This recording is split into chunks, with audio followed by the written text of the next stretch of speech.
अस्सलामुअलैकुम वरहमतुल्लाहि वबरकातुहू। मेरा नाम आसिया कौसर हुसैन देसाई है। मैं डॉक्टर ज़ाकिर हुसैन उर्दू मराठी स्कूल में बतौर एक मुआविन मुअल्लिमा के तौर पर अपनी तदरीसी खिदमत अंजाम दे रही हूँ।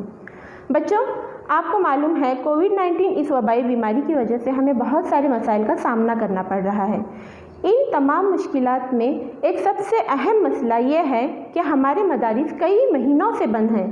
बच्चों, मदारिस बंद हैं, लेकिन हम आपके लिए तालीम के नए नए जदीद ज़राए के ज़रिए घर बैठे तालीम फ़राहम करने की कोशिश कर रहे हैं।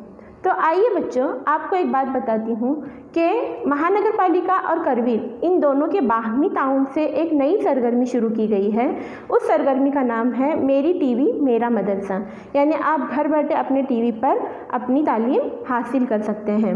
हमें महानगर पालिका और करवीर इनका शुक्रगुज़ार होना चाहिए कि उन्होंने हमें सुनहरी मौका फराहम किया है।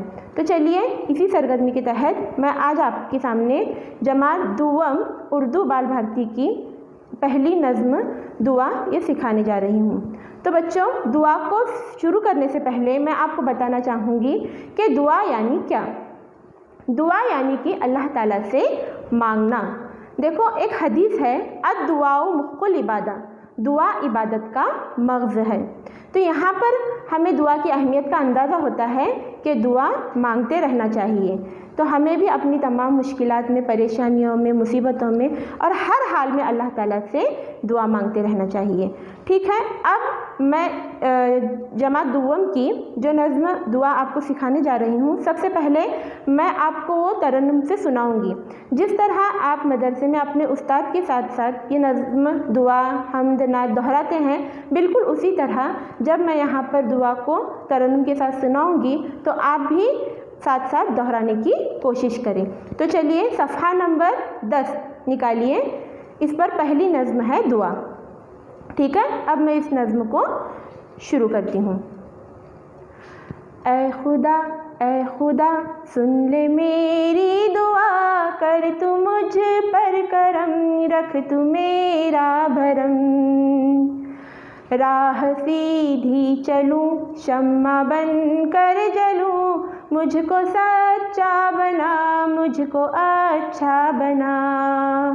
ऐ खुदा सुन ले मेरी दुआ, कर तू मुझ पर करम, रख तू मेरा भरम।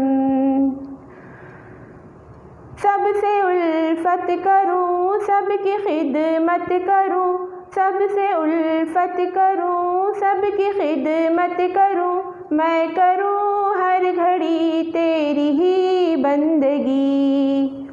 तू मुझे शाद रख, गम से आज़ाद रख, तू मुझे शाद रख, गम से आज़ाद रख। ऐ खुदा सुन ले मेरी दुआ, ऐ खुदा सुन ले मेरी दुआ, कर तू मुझ पर करम, रख तू मेरा भरम। कैसी लगी बच्चों आपको ये दुआ? उम्मीद है आपको अच्छी लगी होगी। तो चलिए, अब हम इस दुआ का खुलासा समझेंगे। ठीक है, दुआ का खुलासा समझाने से पहले मैं आपसे गुजारिश मैं आपको एक बात बताना चाहूँगी कि दुआ, किसी भी दुआ, नज़्म, नात को लिखने वाले को क्या कहते हैं? शायर कहते हैं। और जिस तरह सबक के लिखने वाले को मुसन्निफ़ कहते हैं, इस तरह नज़्म के लिखने वाले को शायर कहते हैं। अब हमें देखना यह है कि इस दुआ में शायर एक बच्चे की ज़ुबानी खुदा की बारगाह में दुआ मांग रहा है। यहाँ पर शायर एक बच्चे की ज़ुबानी खुदा की बारगाह में दुआ मांग रहा है। ठीक है, अब मैं इस दुआ का खुलासा आपको समझाऊँगी। ऐ खुदा सुन ले मेरी दुआ। देखो बच्चों, जब भी हम किसी से कुछ मांगते हैं, जैसे कि हम अपने घर में अपने अम्मी से, अपने अब्बू से कुछ मांगते हैं, तो पहले हम उन्हें क्या करते हैं? अपनी जानिब मुखातिब करते हैं। अम्मी, अब्बू ऐसा कह के हम उन्हें मुखातिब करते हैं ताकि उनकी तवज्जो हमारी जानिब मबज़ूल हो जाए। तो बिल्कुल इसी तरह बच्चा यहाँ पर दुआ मांगने से पहले खुदा को पुकार रहा है, उसे अपनी जानिब मुखातिब कर रहा है। ऐ खुदा सुन ले मेरी दुआ। अब बच्चा इल्तिजा कर रहा है कि तू मेरी दुआओं को सुन ले। अब देखो यहाँ पर सुन ले मेरी दुआ, बच्चा क्या दुआ कर रहा है खुदा की बारगाह में, ये हम अब आगे देखेंगे। कर तू मुझ पर करम, रख तू मेरा भरम, अल्लाह तू मुझ पे अपना करम नाजिल कर। बच्चा यहाँ पर खुदा की करम का तलबगार है। करम के माने होते हैं, करम यानी कि मेहरबानी, करम यानी मेहरबानी। बच्चा खुदा से उसकी मेहरबानी का तलबगार है। बच्चा कह रहा है अल्लाह तू मुझ पे अपनी मेहरबानी कर। देखो जब अल्लाह ताला की मेहरबानी अपनी शामिल हाल होगी तो अपनी ज़िंदगी बहुत ही खुशगवार होगी। रख तू मेरा भरम। देखो बच्चों, भरम के यहाँ पर दो मायने होते हैं। एक भरम के मायने होते हैं कि इज़्ज़त बनाए रखना, और जैसा कि बच्चा खुदा से कह रहा है अल्लाह तू लोगों में मेरी इज़्ज़त बनाए रख, जिस तरह तूने आज तक मुझे इज़्ज़त दी है अल्लाह मुझे हमेशा इज़्ज़त दे, ज़िल्लत से बचा और लोगों में मेरी इज़्ज़त को बनाए रख। यहाँ पर बच्चा खुदा से इल्तिजा कर रहा है। और एक भरम के माने यहाँ पर होते हैं गुमान के। हम अक्सर सुनते हैं कि अल्लाह ताला बंदे के गुमान के साथ होता है। अगर हम अल्लाह ताला से अच्छा गुमान रखते हैं तो अल्लाह ताला हमें अच्छा अता करते हैं, और अगर हम अल्लाह ताला हमें बहुत सारी नेमतों से नवाजते हैं। तो बच्चा भी यहाँ पर खुदा से अच्छा गुमान बांधे हुए है और अच्छे गुमान की बदौलत अल्लाह ताला की बारगाह में हाजिर है। तो बच्चा कह रहा है अल्लाह मैं तुझसे अच्छा गुमान रखता हूँ, तू मेरे गुमान को टूटने न दे, तू मेरे भरम को टूटने न दे। अब देखो अगले शेर की जानिब हम बढ़ते हैं। राह सीधी चलूँ, राह सीधी चलूँ, शम्मा बनकर जलूँ। राह यानी कि रास्ता। यहाँ पर बच्चा सीधे रास्ते पर चलने की खुदा के बारगाह में दुआ कर रहा है। जैसा कि हम अक्सर अपने 5 वक्त की नमाज में एक दुआ करते हैं, इहदिनस सिरातल मुस्तकीम, अल्लाह हमें सीधे रास्ते पर चला। तो बिल्कुल बच्चा भी यहाँ पर अल्लाह ताला से सीधे रास्ते पर चलने की तौफीक मांग रहा है और हमेशा राह को भटकने से बचाने की दुआ मांग रहा है। शम्मा बनकर जलो, यहाँ पर बच्चा कितनी प्यारी मिसाल में दुआ मांग रहा है अल्लाह ताला की बारगाह में। बच्चों आपको मालूम है शम्मा का काम क्या है? शम्मा यानी चिराग। चिराग का काम क्या है? वो खुद जलती है, शम्मा खुद जलती है, पिघलती है, लेकिन अपनी वजूद से अपने अतराफ़ की तारीकी को मिटाती है और तारीक राहों को मुनव्वर करती है, रोशनी देती है। बिल्कुल उसी तरह बच्चा भी अपने वजूद से अपने अतराफ़ के लोगों को फ़ायदा पहुंचाना चाहता है। जिस तरह शम्मा अपने वजूद को मिटाती है लेकिन लोगों को फ़ायदा पहुंचाती है, बच्चा भी चाहता है अल्लाह मैं भी अपने वजूद से लोगों को फ़ायदा पहुंचाऊं। मुझको सच्चा बना, मुझको अच्छा बना। बच्चा कह रहा है मुझको सच्चा बना, मुझको अच्छा बना। देखो हम स्कूलों में अक्सर एक कॉल पढ़ते हैं, हमेशा सच बोलो। क्यों? क्योंकि सच्चाई एक बहुत बड़ी दौलत है और अगर ये दौलत हमको नसीब हो जाए तो हमारे अखलाक संवर जाएंगे। क्योंकि जो बंदा सच बोलता है वो बाकी के किसी गुनाह में मुलविस ही नहीं हो सकता। इसीलिए बच्चा भी यहाँ पर अल्लाह ताला से दुआ कर रहा है अल्लाह मैं हमेशा सच बोलूँ, मुझ में सच्चाई की सिफत पैदा कर, मुझको अच्छा बना, मुझ में तमाम अच्छी आदतें डाल दे। सच बोलना जिस तरह की अच्छी आदत है, इसी तरह बिल्कुल बड़ों की खिदमत करना भी अच्छी आदत है और हमेशा बड़ों का कहना मानना भी अच्छी आदत है। देखो अक्सर पेरेंट्स हम तक शिकायत लेकर आते हैं बच्चों की कि टीचर हमारा बच्चा हमारी बात ही नहीं मानता। क्यों नहीं मानते बच्चे आप अपने पेरेंट्स की बात? तो ये बहुत बुरी बात है। हमें चाहिए कि हम अपने बड़ों की, पेरेंट्स की, टीचर्स की, अपने माँ बाप की बातों को सुने और उनके हुक्म के मुताबिक अमल करने की कोशिश करें। तो ये तमाम बातें अगर हम में आ जाएंगी तो हम भी अच्छे बच्चे बनेंगे। जिस तरह ये दुआ में बच्चा खुदा से इल्तिजा कर रहा है मुझको अच्छा बना, तो हम भी दुआ करेंगे अल्लाह ताला से कि अल्लाह हमें भी अच्छा बच्चा बना। ठीक है, अब हम अगले शेर की जानिब बढ़ते हैं। अगला शेर है सबसे उल्फत करूं, सबकी खिदमत करूं। देखो उल्फत के माने होते हैं मोहब्बत के। बच्चा यहाँ पर खुदा से कितनी प्यारी चीज़ मांग रहा है। वो चाहता है कि उसके दिल में सबके लिए मोहब्बत हो, किसी के लिए उसके दिल में नफ़रत ना हो, किसी के लिए उसके दिल में कीना ना हो, बुग़्ज़ ना हो, ताकि जो दिल साफ इन तमाम बुराइयों से दूर रहता है वो दिल पाक और शफ़ाफ़ आईने के मानिंद होता है। और बच्चा चाहता है अल्लाह मेरे दिल में हर एक के लिए उल्फत मोहब्बत डाल दे ताकि मैं अपने अतराफ़ के माहौल में खुशियाँ फैला सकूँ, सबकी खिदमत करूँ। अब खिदमत से मुराद होते हैं नौकरी के, लेकिन यहाँ पर खिदमत से मुराद है खिदमत करना यानी सबकी मदद करना। बच्चा अपनी ज़ात से हर एक की खिदमत करना चाहता है, मदद करना चाहता है, अपने बड़ों का कहना मानना चाहता है, उनकी मदद करना चाहता है। आप भी करते हैं ना अपने माँ बाप के कामों में उनकी मदद। तो बच्चों हमें चाहिए कि अपने माँ बाप के कामों में, अपने उस्ताद के कामों में हमेशा उनकी मदद करते रहे। ये दुआ हमें क्यों दी गई है? ये दुआ सिर्फ पढ़ने के लिए नहीं दी गई है, ये दुआ पढ़कर हम इस पर अमल करें, इसलिए ये दुआ हमारे निसाब में रखी गई है। तो ठीक है, आप भी अपने बड़ों की खिदमत करेंगे। अब अगले शेर में बच्चा कह रहा है, मैं करूं हर घड़ी तेरी ही बंदगी, मैं करूं हर घड़ी तेरी ही बंदगी। माशाल्लाह कितनी प्यारी दुआ मांग रहा है अल्लाह ताला से। बच्चा कह रहा है, अल्लाह मुझ में ऐसी सिफत पैदा कर कि मैं हमेशा तेरी बंदगी करता रहूं। बंदगी से मुराद है अल्लाह ताला की इबादत। यहाँ पर अल्लाह ताला से उसकी इबादत करने की तौफीक बच्चा मांग रहा है और अल्लाह ताला के अहकाम पर अपनी ज़िंदगी को गुजारने की तौफीक बच्चा मांग रहा है। अगला शेर है, तू मुझे शाद रख, गम से आज़ाद रख। तू मुझे शाद के माने होते हैं खुशियत, शाद रखना यानी खुश रखना। यहाँ पर बच्चा अल्लाह ताला से कह रहा है, अल्लाह मुझे तो खुश रख। जैसे कि हमारी ज़िंदगी में बहुत सारी परेशानियाँ, मुसीबतें, दुख, बलाएँ आती रहती हैं, है ना। तो बिल्कुल इसी तरह बच्चा भी अपनी ज़िंदगी में आने वाली परेशानियों से, मुसीबतों से घबरा रहा है, परेशान हो रहा है, अल्लाह ताला से दुआ कर रहा है, अल्लाह तू मुझे इन तमाम परेशानियों से दूर रख और मुझे खुशी अता कर, तू मुझे खुश रख। गम से आज़ाद रख, यहाँ पर बच्चा चाह रहा है कि जितनी भी बलाएँ, मुसीबतें, परेशानियाँ हैं, इन तमाम को मुझसे दूर रख और मुझे बेगम कर दे। गम से आज़ाद रख के माने होते हैं मुझे बेगम कर दे। ऐ खुदा सुन ले मेरी दुआ। बच्चा यहाँ पर और एक मर्तबा इल्तिजा कर रहा है, अल्लाह तू मेरी दुआओं को सुन ले। ठीक है, कैसी लगी बच्चों ये नज़्म? दुआ बड़ी प्यारी है ना। तो आइए हम भी खुदा की बारगाह में एक दुआ करते हैं कि आपको मालूम है ना, दुनिया में सब लोग कोविड-19 बीमारी की वजह से कितने परेशान हैं और महापुर की वजह से भी बहुत सारे लोग परेशान हैं। तो आइए अल्लाह की बारगाह में हाथ उठाएं और दुआ करें, ऐ अल्लाह जितने भी कोविड-19 इस बीमारी की वजह से परेशान हाल लोग हैं, मुसीबत ज़दा लोग हैं, उनकी परेशानियों को, उनकी मुसीबतों को दूर कर। और अल्लाह इस महापुर में जितने लोगों के घर उजड़ चुके हैं, अल्लाह जो गम ज़दा हैं, मुसीबत ज़दा हैं, उनके गमों को, उनकी मुसीबतों को दूर कर और उनके लिए आसानियाँ पैदा फरमा। आमीन या रब्बुल आलमीन।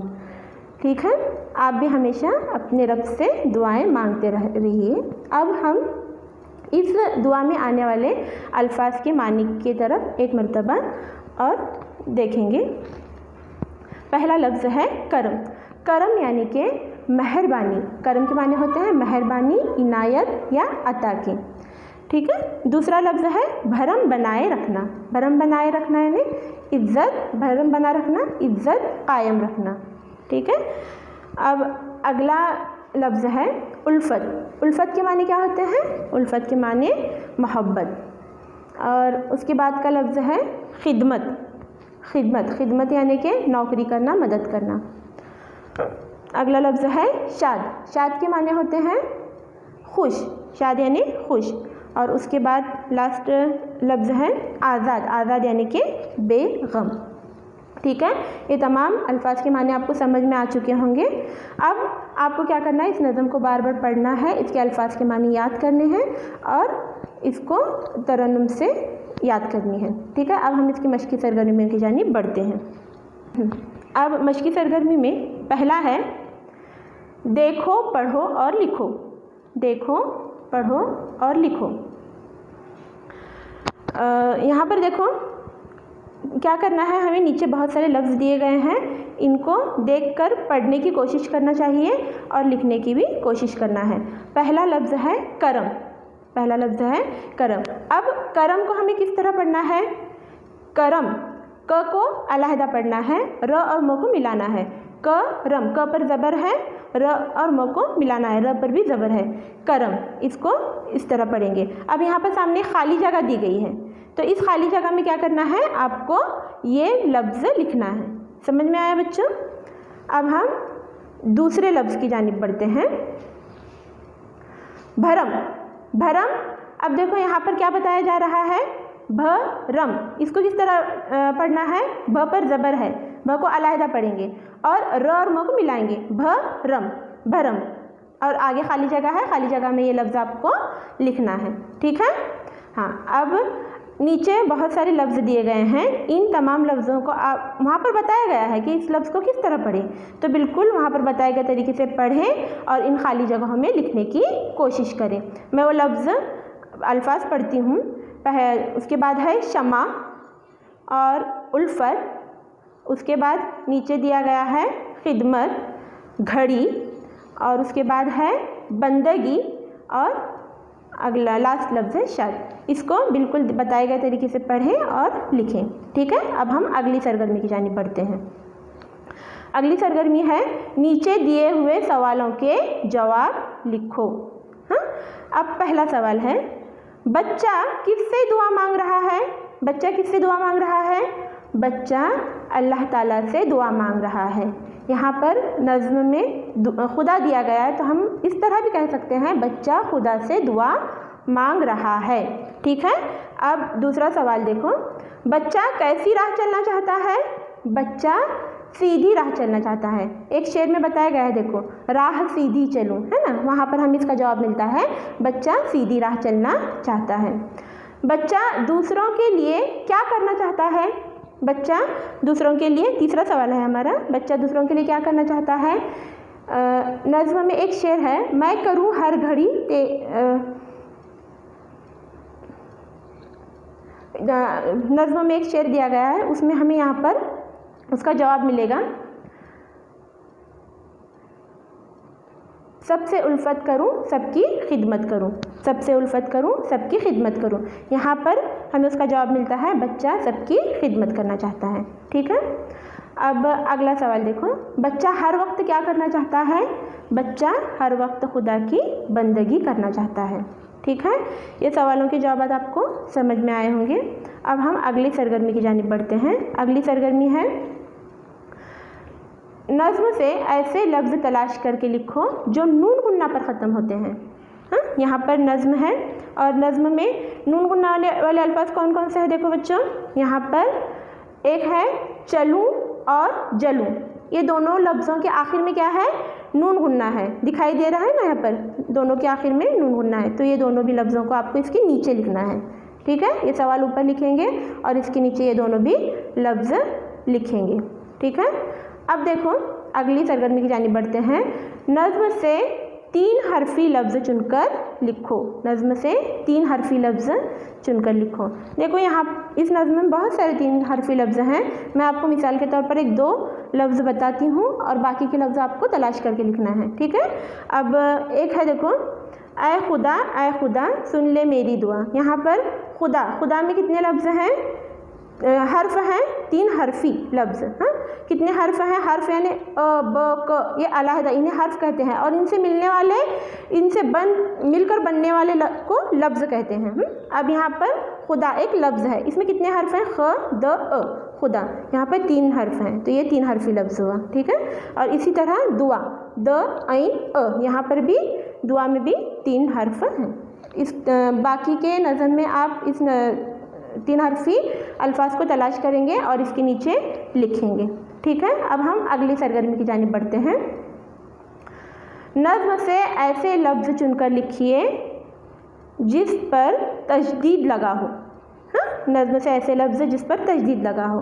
देखो यहाँ पर अब हम तलाश करेंगे कहाँ है तशदीद लगा हुआ लफ्ज़। देखो, मुझको सच्चा बना, मुझको अच्छा बना। यहाँ पर सच्चा और अच्छा, ये दोनों भी लफ्ज़ों पर क्या है? तशदीद है। सच्चा, जिसको हम 2 मरतबा च की आवाज़ निकालते हैं तशदीद की वजह से, और अच्छा, ये तशदीद वाले लफ्ज़ हैं। अब हम इसको इनके नीचे लिखेंगे। ठीक है। अब हम देखो अगला सरगर्मी है, नज़्म से ऐसे लफ्ज़ चुनकर लिखो जो र से शुरू होते हैं। ठीक है। अब यहाँ पर र से शुरू होने वाले लफ्ज़ कौन कौन से हैं? एक है रख और दूसरा है राह। ये दोनों भी र से शुरू होने वाले लफ्ज़ हैं। इन्हें क्या करना चाहिए? इन्हें उसके नीचे लिखना चाहिए। बच्चों, अब नीचे भी सवाल दिए गए हैं, इन सवालात को आपको खुद से हल करना है, ये आपका होमवर्क है। ठीक है। यहाँ पर नज़्म से एक जैसे आवाज़ वाले लफ्ज़ों की जोड़ियाँ लिखिए और नज़म पढ़कर इस जुमले पर सही का निशान लगाओ। ये तमाम जो सरगर्मियाँ नीचे दी गई हैं, इन सरगर्मियों को आपको खुद से हल करना है। ये आज आपका होमवर्क है, ठीक है। अब ये नज़म आपको समझ में आ चुकी होगी। इसको पढ़ें, लिखें और याद करके इसका एक वीडियो बनाएं और अपने टीचर के, उस्ताद के व्हाट्सएप नंबर पर सेंड करें। इस तमाम सरगर्मी को भी बयाज़ में लिखें, इसकी फ़ोटो निकालें और इसको भी अपने उस्ताद के व्हाट्सएप नंबर पर सेंड करें। आज के लिए इतना ही काफ़ी है। घर में रहें, महफूज रहें और बाहर जाते वक्त मास्क वगैरह का इस्तेमाल करें, अपनी हिफाजत करें और घर पर पढ़ाई करते रहें। अल्लाह हाफिज़।